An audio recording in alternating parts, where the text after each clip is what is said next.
Assalamualaikum warahmatullahi wabarakatuh. Kepada sahabat rumah belajar di mana saja berada, jumpa dengan Purcahyono Hari Prasetyo. Dalam kesempatan ini saya akan menyajikan video pembelajaran yang bertema perilaku konsumen dan perilaku produsen. Tentu sahabat rumah belajar sering mendengar kata produsen dan konsumen. Produsen adalah kegiatan menghasilkan barang dan jasa, sedangkan konsumen adalah kegiatan menghabiskan barang dan jasa. Bagaimana perilaku konsumen dan produsen tersebut? Mari kita simak video pembelajaran berikut ini. Tujuan pembelajaran dalam video ini adalah yang pertama, mengidentifikasi perilaku konsumen dan perilaku produsen serta teori perilaku konsumen. Yang kedua, menganalisis tujuan dan faktor produksi. Teori perilaku konsumen terdapat dua teori. Yang pertama, teori nilai guna kardinal. Yang kedua, teori nilai guna ordinal. Perilaku produsen mempelajari tujuan dan faktor produksi. Teori nilai guna kardinal, menurut teori ini adalah bahwa keputusan untuk mengkonsumsi suatu barang berdasarkan perbandingan antara manfaat yang diperoleh dengan biaya yang dikeluarkan. Total biaya yang dikeluarkan untuk konsumsi adalah sebesar jumlah barang dikalikan harga barang per unit. Dengan tambahan biaya konsumsi adalah sebesar sama dengan jumlah barang. Faktor-faktor yang mempengaruhi perilaku konsumen adalah sebagai berikut. Yang pertama, selera. Kedua, tingkat pendapatan. Tiga, sikap atau kebiasaan hidup. 4, jumlah penduduk. 5, perkiraan harga di masa mendatang. Teori nilai guna ordinal. Menurut teori ini, kegunaan suatu barang tidak dapat dihitung, hanya dapat dibandingkan. Kurva Indeperan menjelaskan tentang teori ini.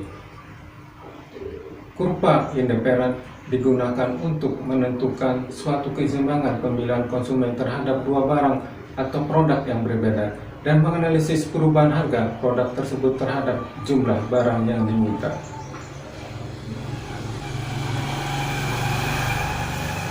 Tujuan produksi adalah sebagai berikut. Yang pertama, mengganti barang yang rusak atau habis. Kedua, memenuhi kebutuhan sesuai dengan perkembangan zaman, kemajuan teknologi, dan jumlah penduduk. Ketiga, memenuhi permintaan pasar dalam dan luar negeri. Yang keempat, meningkatkan kemakmuran. Kelima, mencari keuntungan. Faktor-faktor produksi adalah sebagai berikut. Yang pertama, sumber daya alam. Kedua, sumber daya manusia. 3, sumber daya modal. 4, kewirausahaan. Faktor-faktor produksi sumber daya alam terdiri sebagai berikut. Yang pertama, bahan tambang. Kedua, tanah. 3, air untuk irigasi. 4, udara dan iklim. Sumber daya manusia dibagi menjadi dua. Yang pertama, menurut sifatnya, yaitu jasmani dan rohani. Kedua, menurut kualitasnya. Yang pertama, tenaga kerja terdidik. Kedua, tenaga kerja terampil. Ketiga, tenaga kerja tidak terdidik dan tidak terampil. Faktor-faktor produksi yang ketiga adalah sumber daya modal. Sumber daya modal adalah alat atau barang yang dihasilkan dan dapat digunakan untuk menghasilkan barang selanjutnya. Fungsi modal dalam ekonomi adalah untuk menciptakan dan meningkatkan serta memperluas produksi. Yang terakhir, kewirausahaan. Seorang pengusaha atau entrepreneur adalah orang yang memiliki jiwa-jiwa usaha, yang bertanggung jawab terhadap suatu usaha dan mempunyai tugas mengatur dan mengkombinasikan berbagai faktor produksi untuk menghasilkan barang dan jasa.